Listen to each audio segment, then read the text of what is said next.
Huyu mwanamke ambaye mnamuona hapa, huyu anaitwa Doris Dickson. Ni mke wangu mpenzi. Yes. Ni rafiki yangu na ni mtu wangu wa karibu.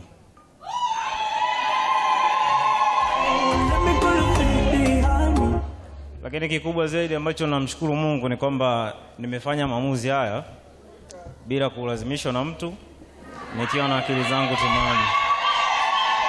Sawa sawa. Kwa hiyo Doris, karibu. Karibu katika familia yangu. Jamani, kigelegele.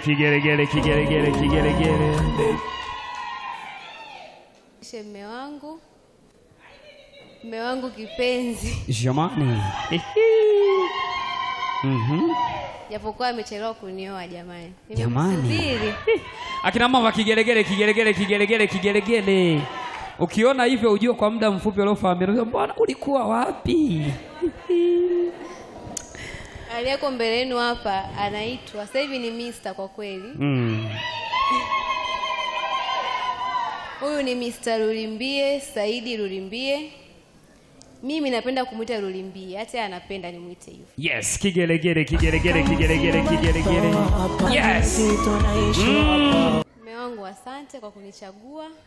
Mwenyezi Mungu akubariki. Jamani. Na kuahidi kukupenda. Tutaishi kama tunavyoishi siku zote na zaidi.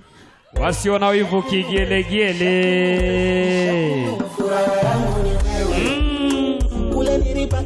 Jamani.